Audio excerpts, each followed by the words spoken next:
This is Keyed In with Max and Brent, unlocking the minds of the industry's top real estate professionals. And now, here are your hosts, Max Rabin and Brent Jackson. Hey everybody, welcome to the Keyed In podcast. I'm your host, Max Rabin. And I'm Brent Jackson.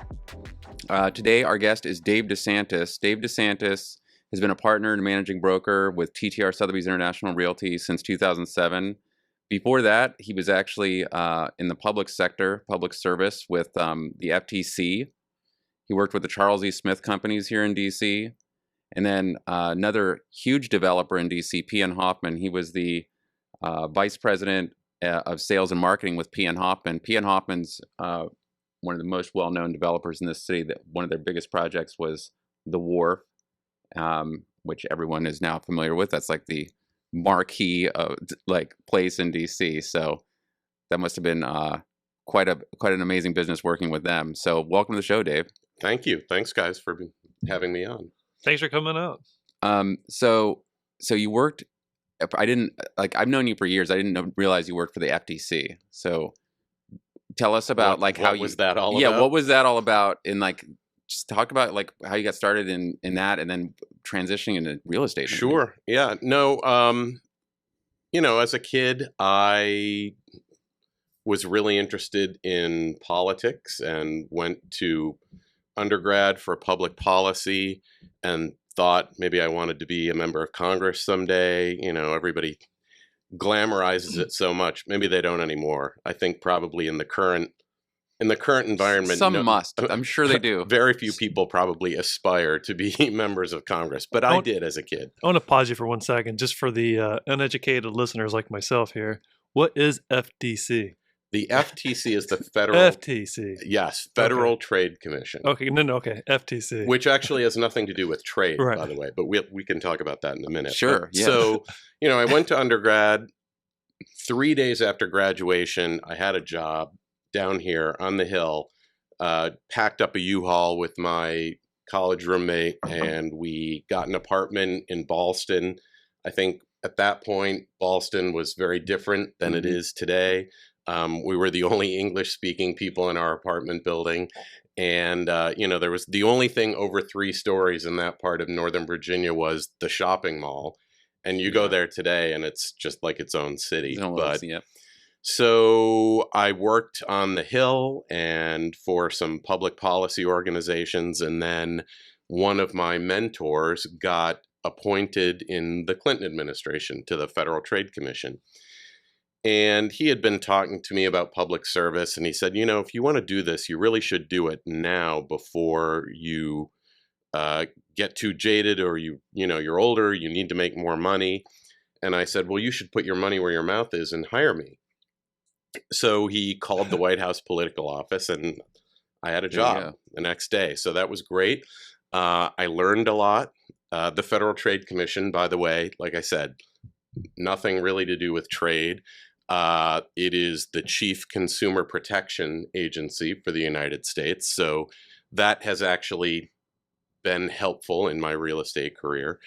But also is one of the 2 agencies in the federal government that negotiates mergers, and manages antitrust and competition. So I learned a lot. I worked on the Exxon Mobil merger. Who would have thought, right? Yeah. And it was very interesting, but it became very clear after that second Clinton term and all that was going on then. You can certainly remember.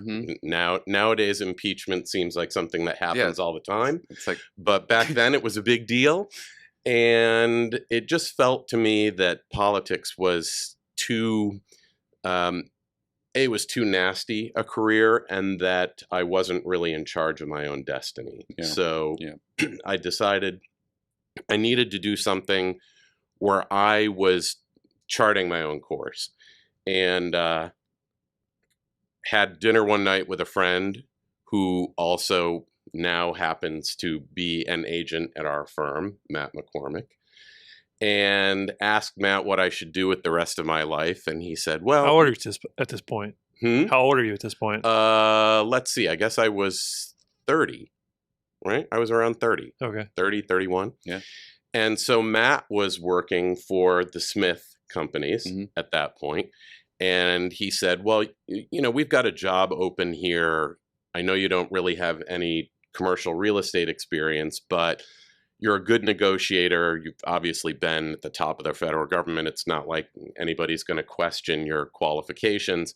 Just come interview with Mr. Smith. And if he likes you, maybe, you'll get the job. So I did. And they hired me. And that was that. Yeah. I gave it no more thought than that, other than this seems like an interesting path to go down. And so one commercial real estate job led to another commercial real estate job at PN Hoffman. Yeah. Yeah. And here There we you go. are. There you go. How are your days at Hoffman? Because as Max mentioned, I mean, he's one of the better developers in the city. He doesn't do small projects. He's doing large projects on a large scale, even from, I don't know if he was one of the forefront developers that reshaped the 14th Street corridor from 14th, 1133 14th Street to Alta, all the way up to 2125 14th Street, which is Union Row. Well, he had really just undertaken that when I started working there. He had just made the transition from kind of smaller projects to doing that big turnaround of 14th Street and some of the other ambitious projects that they were doing. And I was really taken with his vision for the city. It seemed like, okay, this is a guy who really loves Washington, D.C. and has a vision for how it can become a world-class city. So, again, it was one of those strange situations where they didn't have a job open. I asked for an informational interview, and I said, I'm really taken with your vision for the city, and if you ever have a job opening that I would be qualified for, I would love to work with you. And one thing led to another, and there you go. What's the time frame for this? Is this like late 90s roughly, or when? Yeah, let's think. I worked at Hoffman from 2003 to 2007. Okay, because when I first started in real estate, it was around 2000, and I had already seen a few PN Hoffman projects even back then, like smaller projects here and there. Yeah, I think one of the first ones that I worked on, and frankly, it may have been, Max, where I met you, was the Alta at 1133 14th Street. 14th, yeah. And I remember it very well because it was one of the first projects, one of the first major condo projects in the city, where you had that crazy kind of buzz when it sold. I remember we did a launch party at the Washington Plaza Hotel, and we had a line 3 blocks long to get into the party, and the condo, I think it was 110 units, sold out that night. Wow. And I'm pretty sure that you were there with clients, if I'm not mistaken. I don't remember. If I was, it could be true. It could very well be true. But I remember, we had a clipboard, and it was literally like taking orders. Yeah. And the market, even as crazy as the market is now, it has never been like that. Okay. Again. This is great. This is the bridge, because I was just having this conversation with someone else about, we're talking about the market and where it is, and we see like lines at open houses right now for like fee simple houses in Chevy Chase, and there were lines at sales offices for new condos in that era in downtown DC. I remember like 400 Mass Avenue wasn't a PN Hoffman project, but like 400 Mass Avenue had a trailer set up like kind of outside the project. And I remember my friend who wanted to buy a unit down there, he went down there, he's like, yeah, there's a line down the block. And it's just like people just literally signing these contracts, like picking out their unit off a piece of paper. And that's how it was. Well, that was really the beginning of condos as a market force in DC. I mean, DC for years has really been a very traditional single family home market. You guys know this as well as anybody. And even today, I think to a certain extent, people in DC, when they want to announce I have arrived, right? They're not aspiring to some 4-bedroom condo, even if it's super glamorous. Right. They want a house in Spring Valley with a yard and landscaping and that look and feel when you drive up. That's what people in Washington, D.C. are like. That's what makes us different than New York City, for example. But that really was an era.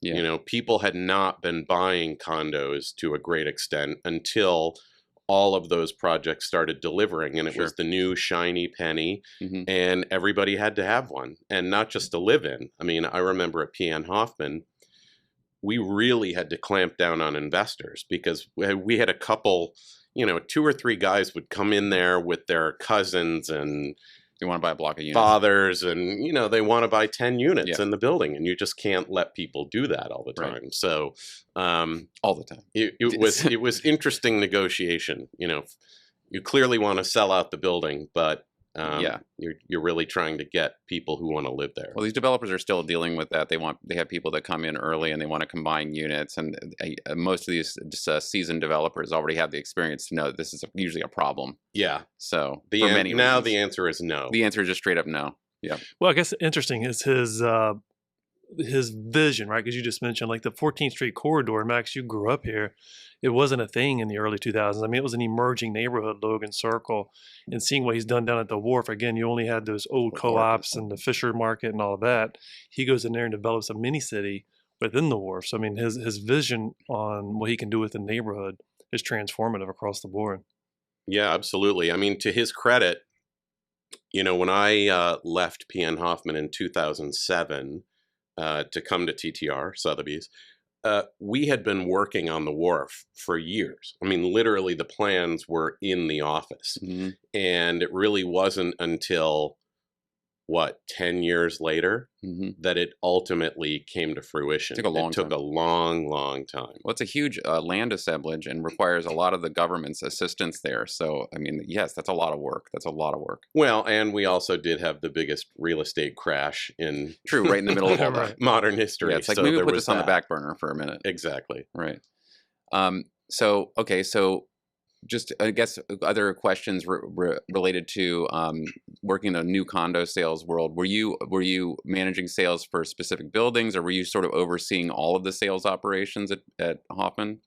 Yeah, I was in charge of all of the sales and marketing operations. So typically we had, 2 or 3 projects going at a time, and we would have members of the sales team working on each one, and I would be giving reports to Monty and the rest of the management team about how sales were going. And I think it was great. It was actually great experience to have before coming to the residential resale environment, because as you can imagine, and you guys both know this because you work with developers as well, it instills a level of discipline that I think a lot of people in our profession don't have. Sure. Because, it's one thing when you're dealing with an individual seller and communicating with them, but when you are working for a developer who's got institutional investors and they need reports on spreadsheets every week,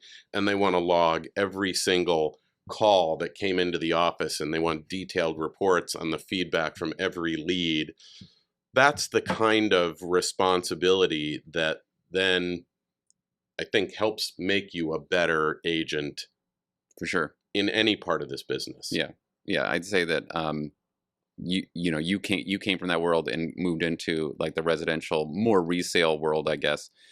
Going in reverse, I mean, that's where I started, was working in the resales. It's like just meeting a seller, listing a property, open houses, brochures.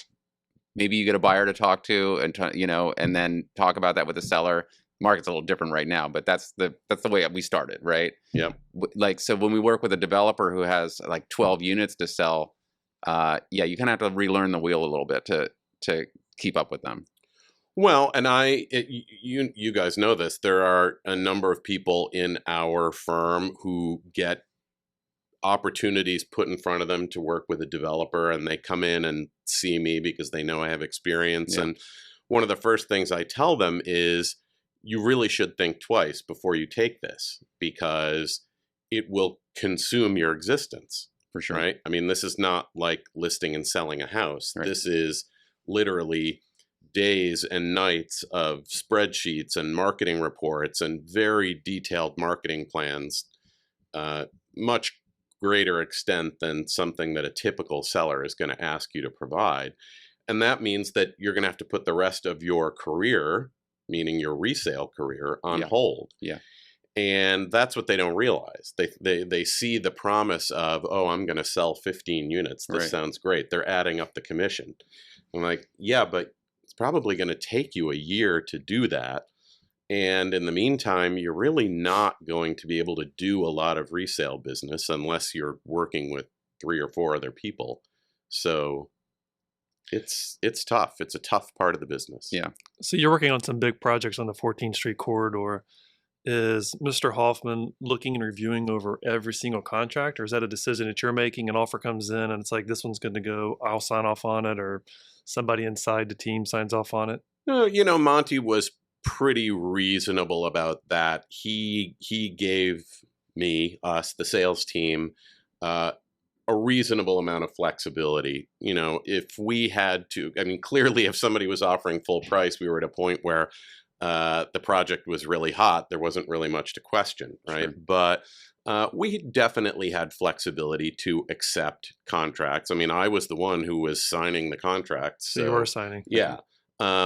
If it was something that was way outside the band, or let's say we had a penthouse that we really wanted to get under contract because it would create momentum for the top level units, I would typically go to him and say, hey, can we take a haircut on this so that we can tell the 6 other leads that we've got for penthouse units that we put this one under contract. And he has a very good sense, not every developer does, but I think Monty has a very good sense of the types of incentives that salespeople need to offer to get other people to move. Get them motivated. Right? So he gets it. And it still seems to be the same, even in today's time, Sure. that it's not a haircut on the price. You're getting a haircut indirectly on the incentives, whether it's blinds, new flooring, parking, closing credits, or whatnot. You're not getting, 3 to 5% off on the sales price. Oh yeah, we would much prefer to give people perks like that than to cut the price. Although, you cut the price if you have to, but the market will eventually take care of itself if it needs to. Right? Exactly. Okay, so some solid years there working with PN Hoffman, and then in 2007 you started working with TTR Sotheby's International Realty. Were you partner right at when you joined the firm?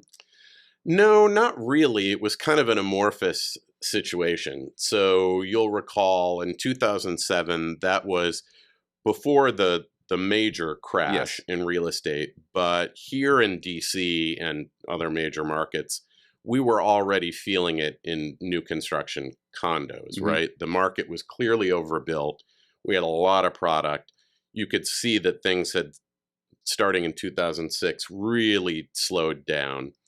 And the writing was on the wall, right? Any of us who were working in development in 2006, we knew something was coming. You could tell, you could feel it. So it was pretty clear that Hoffman was going to be in kind of suspended animation for a while. Okay. And at that point, I was very good personal friends with Michael Rankin, one of our founding partners. And so Michael and I got to talking, and I said, this is not going to be good.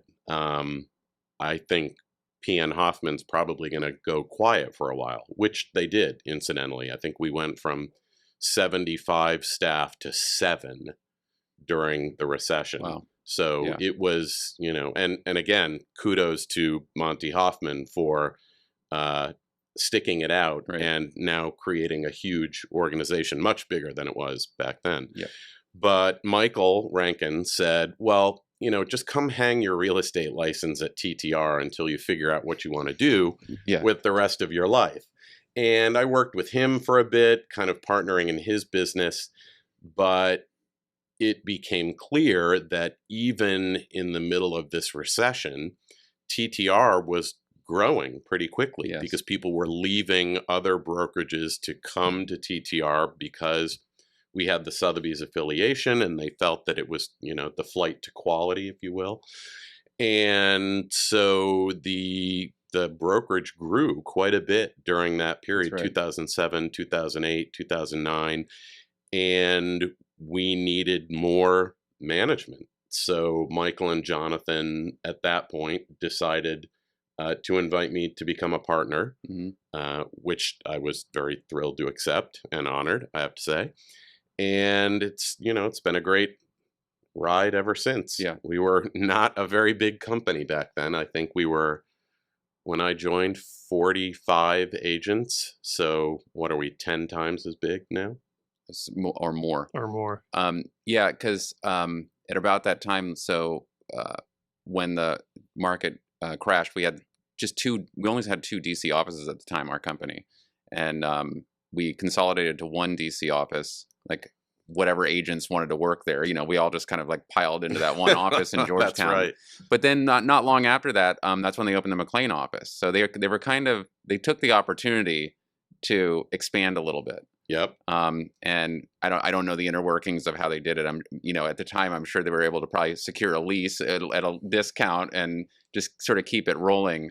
But yeah, no, it was pretty impressive the way they made those decisions to start expanding, like during that, when a lot of other people would just be like, let's just get out of here. Well, it was pretty gutsy, Yeah. I have to say. And I don't know that we were all of a like mind on the decisions. I'm not going to single out partners, but there are some of us in the partnership, and there are 5 partners who own the firm, who are a little bit more aggressive on the risk side, and others who are less so. And of course, the risk guys won out. And we said, oh, look, what the hell? We got to go for it. If you don't go for it now. Well, if it's not now, then when? Yeah, right? Exactly. So we took on some debt, which nobody was really happy about, but you got to do what you got to do. And it worked out okay. Yes. There have clearly been scary moments when it felt a little overwhelming, but I feel like if you want to grow a business, any business, if there are not days when you're feeling that feeling in the pit of your stomach, like, oh God, I don't know if this is the right choice, then you're probably playing a little too safe. I would agree with that. Yeah. Sounds like the inner workings of some condo buildings. It's like you have the older regime that doesn't want to spend any of the money in the reserves. They want their common areas to look old and dated. And you've got the new blood coming in, and they want to come in and freshen up everything and modernize it and increase the prices and not worry about reserves. Everyone has different risk tolerance. Yes. I mean, that's human nature, right? Which leads me to this is a whole different thought, and maybe we'll edit this out. I don't even know. But last night, I was texting you about Florida real estate. And I was looking on Redfin at a couple condos in Delray Beach, Florida. And I'm just looking at this condo and I'm going like, this is a very nice condo. And my girlfriend and I are looking at this and I'm just like, I don't have time to get down there or ever look at this. I didn't buy the condo, by the way, I'm just saying. But I'm just looking at this and I'm going, this is like the way our market works right now. I mean, people are really people are buying real estate at a just crazy kind of pace right now. I'm not saying everything sells immediately, but it's pretty intense.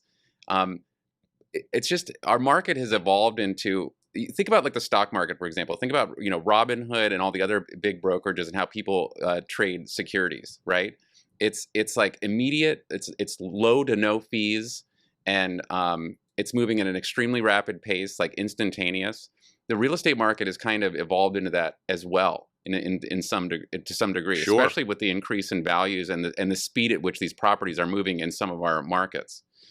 I'm interested to hear what you think about that, because you've been in the market as long as I've been in it, and you've done many hundreds of millions in sales, with the new condos and then everything else. Like, what do you think of the evolution as to what the market has become?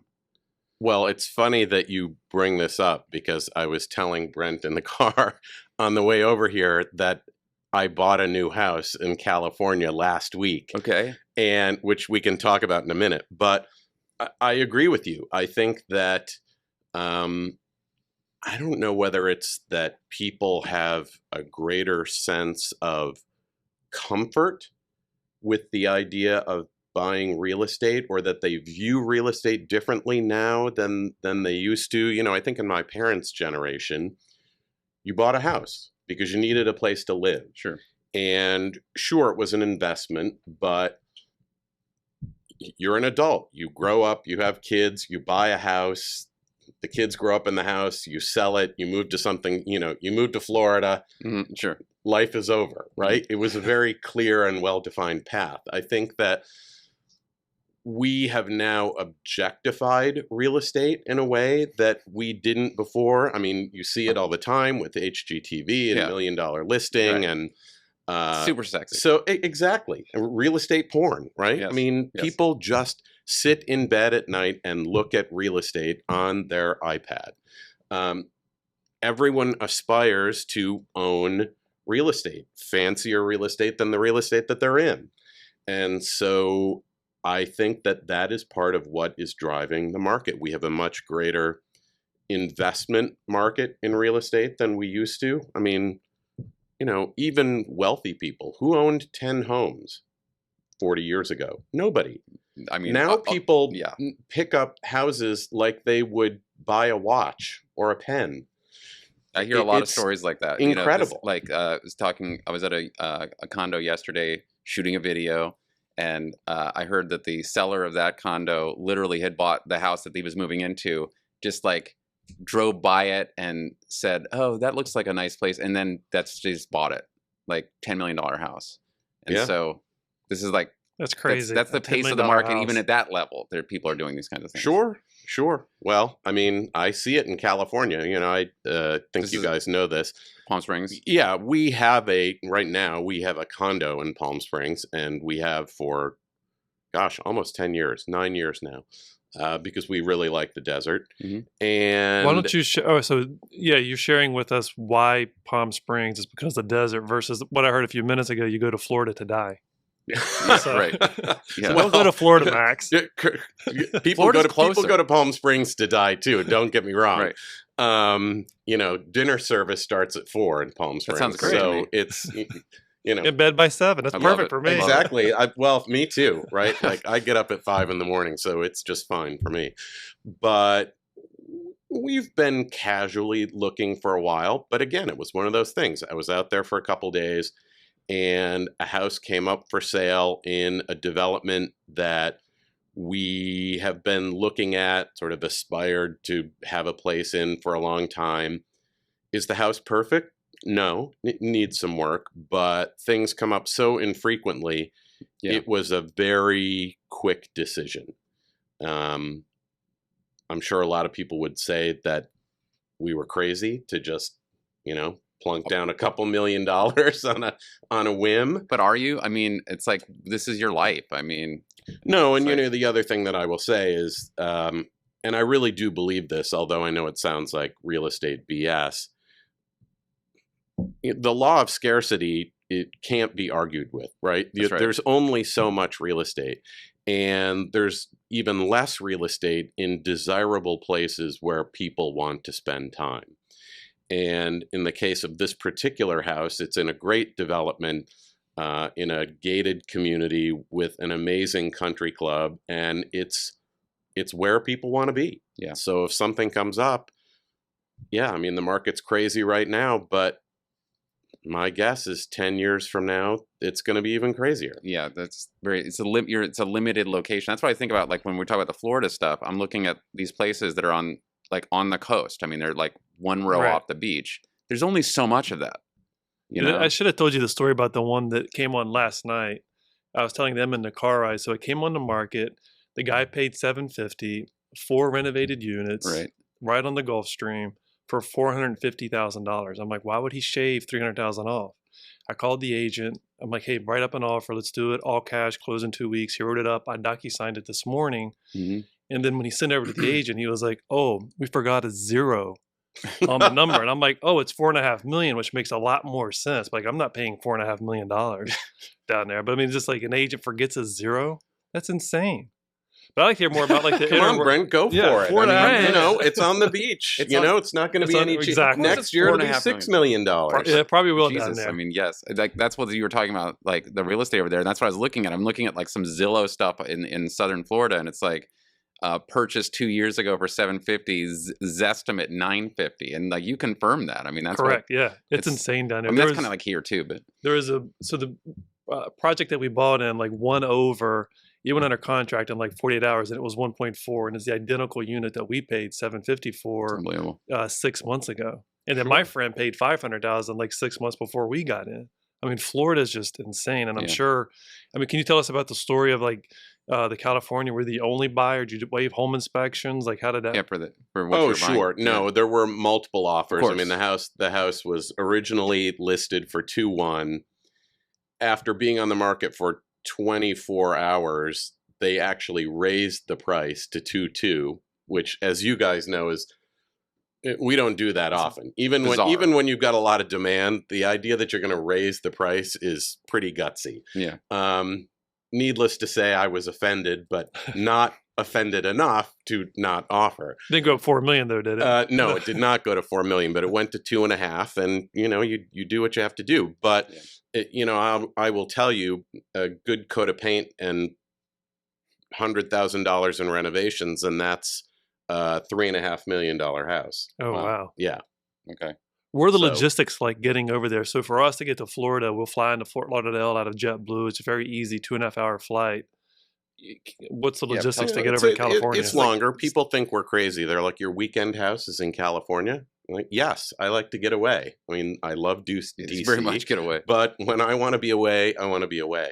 So you have to connect somewhere. You fly out of DCA and you connect in Houston or Dallas or something. But I read a book, I do some work on the plane, and then you're there. Yeah, really. So it's not a big deal. But. Not real estate related, but what would you rather do? Fly out of Dulles and go direct if you can versus like DCA to connect in Houston, Chicago or somewhere and then to California? Well, I mean, I'd love to have a direct flight. In fact, I read an article last week that said that Palm Springs is trying to push for nonstop flights from, I think they said DC, Boston, and I can't imagine where else. They've got one from New York. I'm sure for all the people who love visiting there, that's great. For the people who really are like in Palm Springs, like, please don't do this. Yeah, more people. Yeah. But it is. It's a lot like Florida in that way. It has become a destination, right? I mean, you've got Coachella and Modernism Week and some of the other things that happen there, but it has become a place where, I mean, lots of people from LA go there for the weekend, people from Seattle. Houses are just turning like crazy. And for a long time, Palm Springs was dormant. It was hot in the 50s and 60s with the crowd from Hollywood. Mm-hmm. And then it became this kind of dumpy retirement community in the desert. And now it's become hot again. And who knows? I mean, it could go back again. I don't know. Learn to play bridge. Yeah, I guess I'll have to. But I think that's what he wants to do anyway. Right. I mean, that's really what we're all going to be doing at some points. Let's just be honest. Shuffleboard. Pickleball. No, never. I'm telling you, pickleball is the hot thing. I'm well aware. It's like my arch nemesis is pickleballers. That's another story. Well, we got way off topic, although I knew Palm Springs was going to come up anyway in this conversation because that's actually it's fascinated me because you're the only person I know who I know plenty of people who go back and forth to Palm Beach and Florida, but you go to Palm Springs, so I think that's pretty interesting. Well, there is another agent in our firm who owns a place 2 doors down from us. Oh. So okay, got it. I'm not the only one.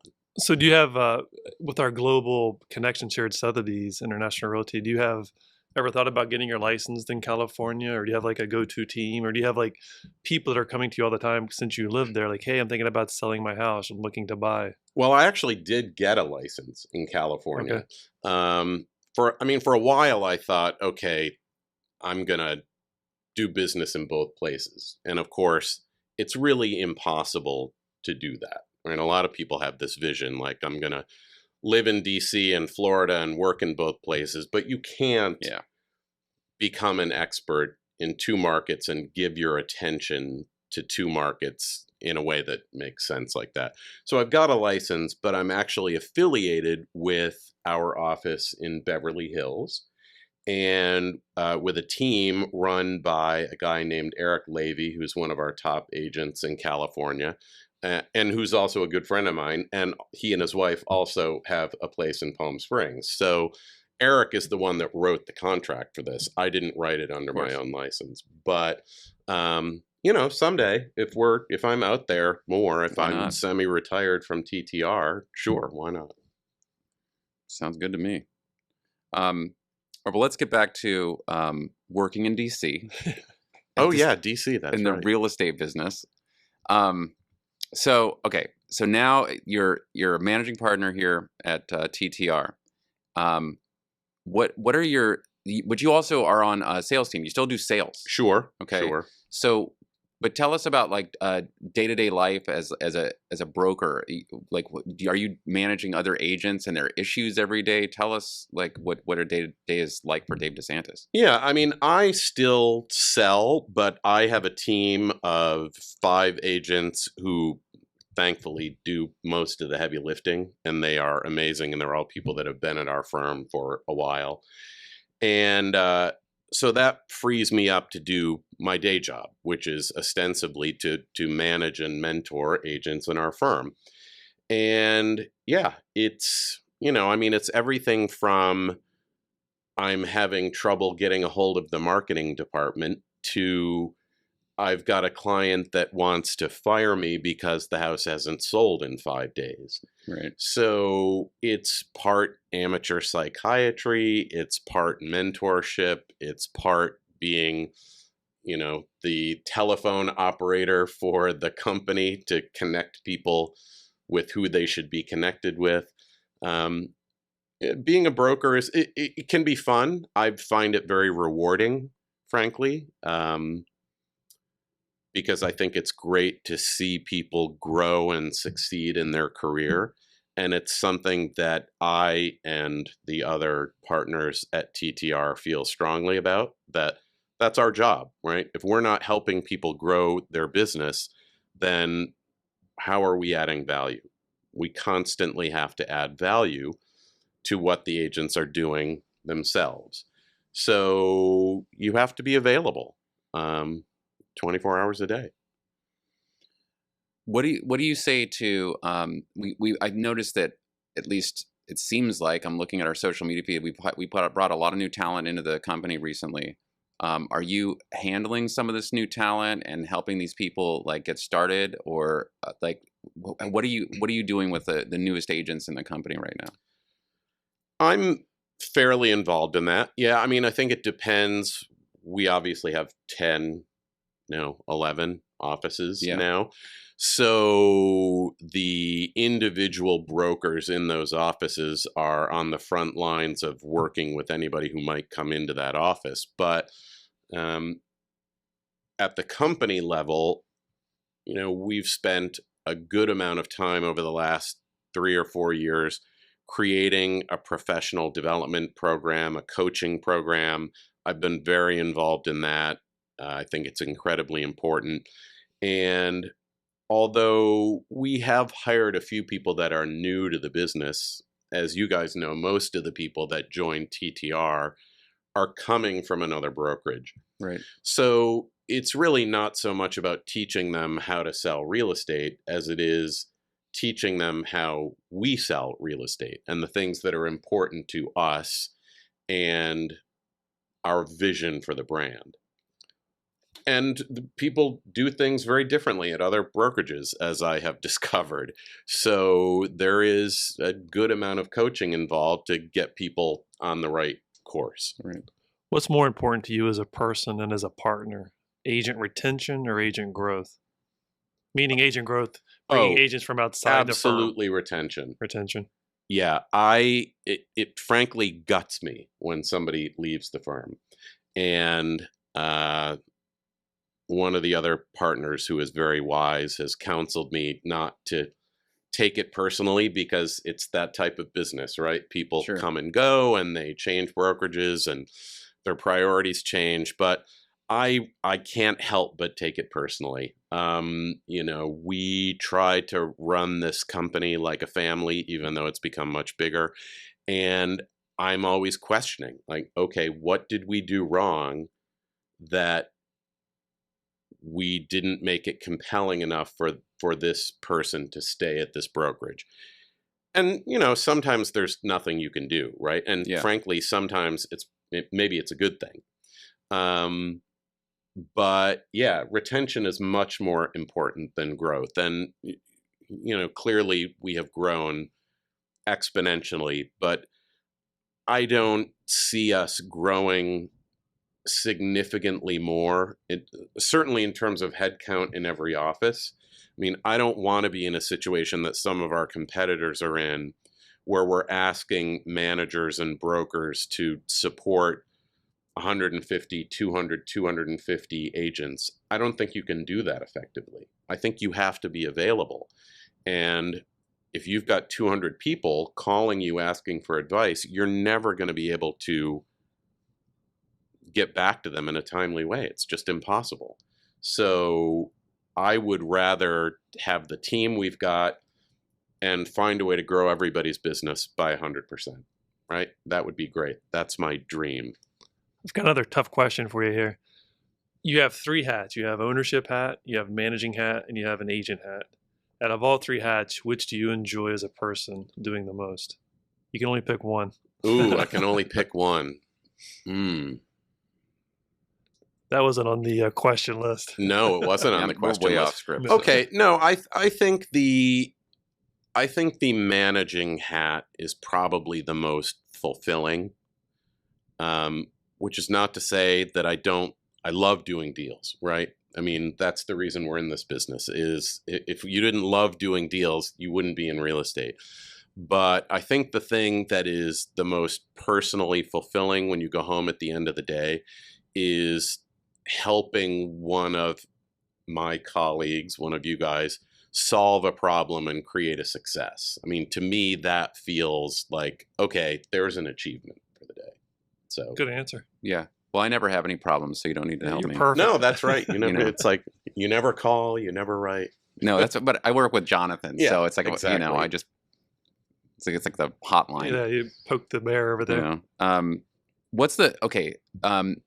So if you find that to be the most rewarding, here's a thought on the selling side. This is a question that I know that other agents think about, and inside the company, outside the company. You're in a position of you're at the near top of the company. So, and you're a very well-known person. Obviously, you've been in the business a long time. How you obviously you must get a lot of calls to do personal business. People want to work with Dave DeSantis. Like, how do you decide what business to take? You're very spread out now. Like, who are the clients that you end up working with? Well, ironically, I probably get fewer calls than you think, because I think there are a lot of people out there. I would say I have a fairly wide social circle. Some portion of them think, oh, that Dave DeSantis, he's one of the owners of TTR. He doesn't need my business. I'm going to call some other agent. So they don't call me. And then hey, you've got another group who feel like that my business isn't, that I wouldn't be interested in their business, right? Because they're selling a $400,000 condo. So what does Dave DeSantis want to do with this? I feel like I have just as much business as I want. I don't really personally market myself. You're not going to see a postcard with Dave DeSantis's face on it. No Dave DeSantis to TikTok. 2,500 households in DC. And there's nothing wrong with that, but the choice that I have made, because I do wear 3 hats, is when business comes and it's the right business, I'll take it. And otherwise, I've got other stuff to do. Yeah. And I also have a team. And I also have, 60 agents in our downtown office and several hundred agents across the rest of the firm. And if business comes to me and I don't feel like I want to take it, I'll pick up the phone and give it to somebody else in the firm. Right. Yeah. I think you have a actually really solid reputation in that regard. That like when I see your name on something, like everything makes sense. There's nothing bizarre or out of place, right? Like the types of listings, like the way it's presented. I don't feel like the competition is too steep. You know what I mean? And I will say that I do, for good or bad, seem to attract some peculiar business, right? Like, farms out in the country that didn't you have something like other people don't want to sell, or challenging clients that other people don't want to work with. And I don't know, maybe it's because I'm a manager that I'm a fixer, right? Like I want to go in and fix things. Yeah. So then I take on these clients, and I had a fairly challenging transaction just settle. And when I got the listing, another one of our agents called and said, "Wow, you get all the difficult ones," because apparently this seller was known to other agents. But you know what? It worked out just fine. Was it easy? No. But that's what makes it more fulfilling, right? To take a difficult one and get it across the finish line. Yeah. I mean, anybody can take a hot listing that gets 25 offers in 48 hours. But that's to go off topic a little bit. I think that's going to be the interesting thing for all of us to see how this business goes, because it's not going to be hot forever, right? Whether it's later this year or next year or the year after, there's going to be a correction. And so many people have gotten into our business. And so many of the people, even very good agents in our firm and other firms, have only worked in an up market. Right. And so it's going to be interesting to see what happens when they have to work in a down market. And you guys have both been there, so you know how this goes. But there are a lot of people out there that we work with every day who are going to freak out. Right. Right. I came in a down market, which worked to my benefit, because you're coming in when appraisers, lenders, title companies, agents are all getting out of the industry. Yeah. So it's like you're learning to sink or swim. And fortunately for me, I'm a workaholic, so I've been able to make do in a down market. And then it's a fruitful tree right now with the market being as hot as it is. Well, I was really, really drunk during most of the downturn, so that seemed maybe. You don't remember the downturn? Yeah, I don't remember it as well.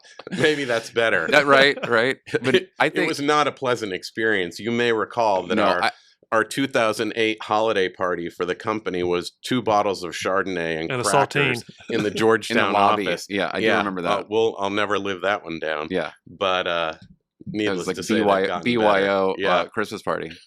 My thought on all that, though, in terms of markets, is I do a lot of stock market stuff, and I've been doing it for a while. And I have one of my oldest friends.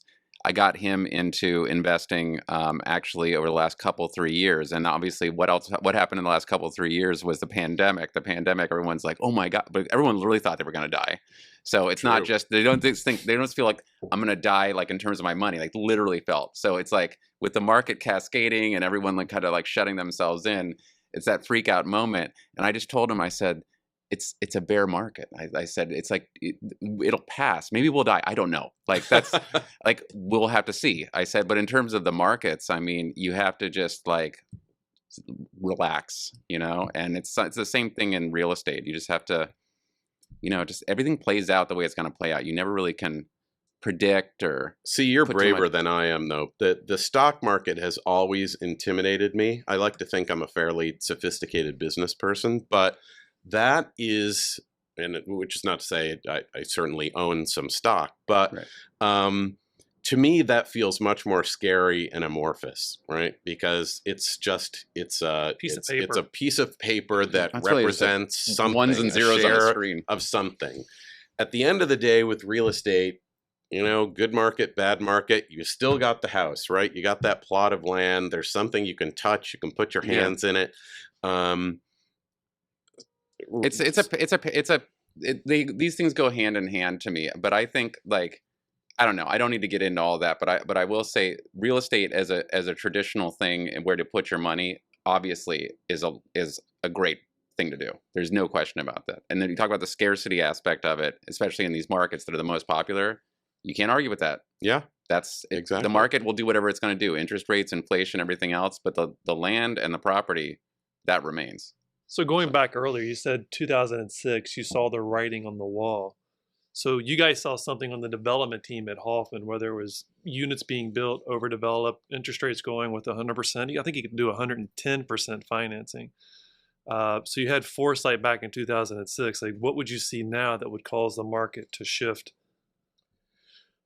Well, it's interesting. I typically think that when you have a huge portion of the market becoming just investors, that you need to be concerned, right? Because then it no longer is somebody buying real estate to use it. It's just they're buying a piece of paper to flip, right? Mm-hmm. They're never going to live in that house or condo.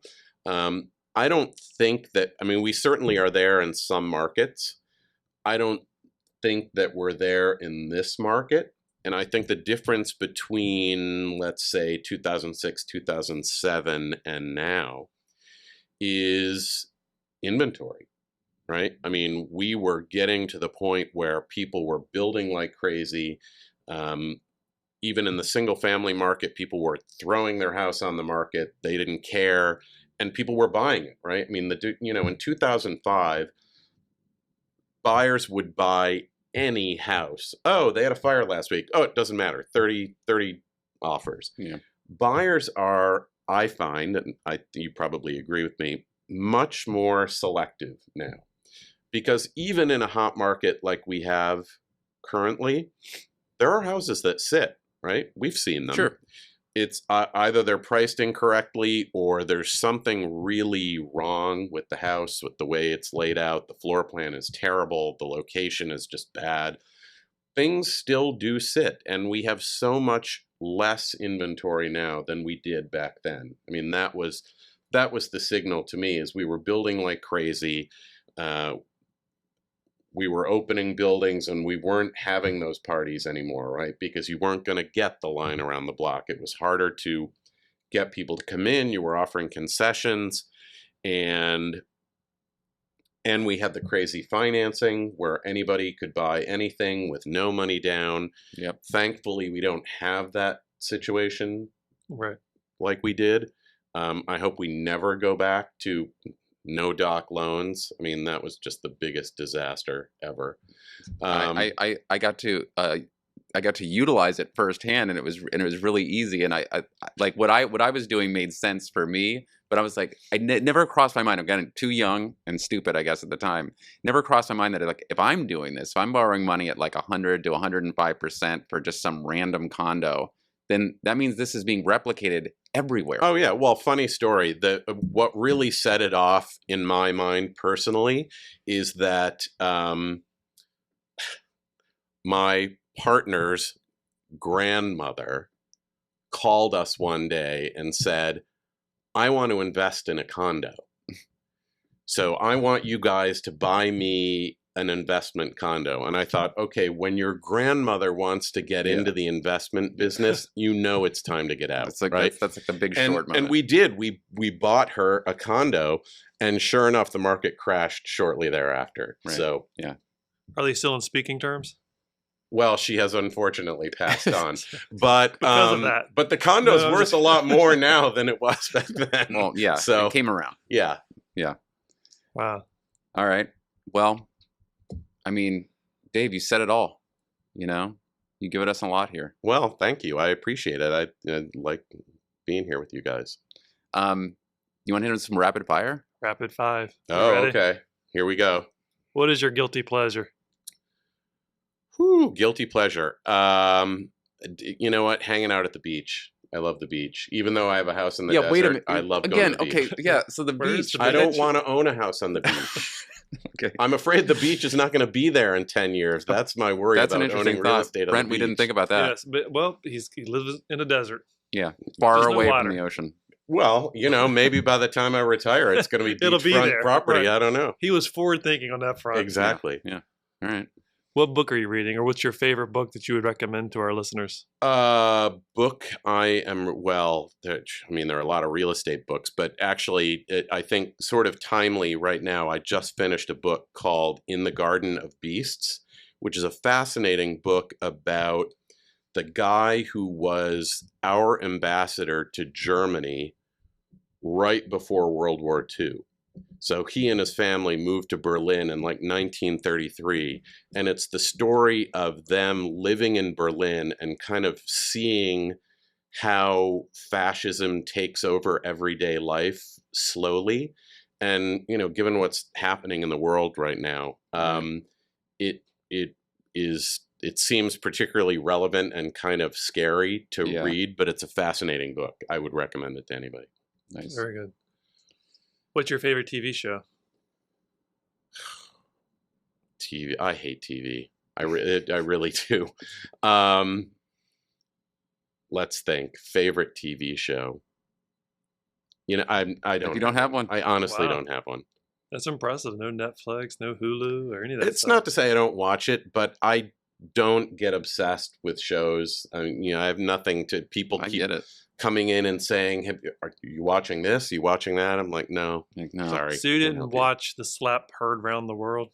Oh, I Sunday did watch night? the slap Oh, heard that's impossible around the to world. miss. Yes, I did. That'll That be safe was- for another podcast, which was I was going to say, absolutely I'm crazy. sure we could talk Yeah. about But that I just, for I half feel, an hour. But yeah, but I feel like that just happened. Like, we're recording this right after that happened. By the time this even comes on, like the podcast, people will have forgotten. Like, they forget everything these Yes. days so quickly. So. exactly. Snapshot. Moving on. Mhm. So what are your hobbies?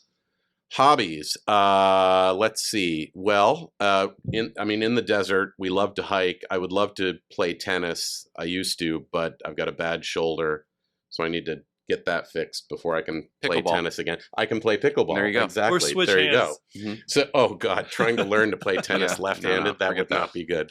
I do read a lot. That's probably it. I mean, you know, my life is like your life. Who Yeah. has time for a lot You of have 30 hobbies? minutes a day. There's not Go. that much. True. So last question here. We're finishing up the first quarter of 22. Do you have any predictions for the rest of the calendar year? Yeah, I think this year is going to be a great year for real estate in the United States. I'm not sure that it's going to last forever, but I certainly think that 2022 is going to be a good year. It'll be interesting to see how interest rates impact things. It's certainly going to have more of an impact on the lower end of the market, the first-time buyers. But of course, we are very fortunate at TTR Sotheby's that we've got a lot of clients on the high end, and you know, I don't think that our clients really are going to feel a lot of impact from interest rates going from 3 to 5%, particularly given that some of them, at least some of them, have lived through much higher interest rates. And let's face it, even in a down market, real estate sells. Even when interest rates are 10%, real estate sells. Less sells, but that's why you work with people who are the best at what they do, right? And there will always be plenty of business for those people. One thing we didn't talk about was you're a really charitable guy with your time and your money. You sit on a couple boards, and we also like to give a donation in your name and all of our names to the charity of your choice. So who are we supporting today?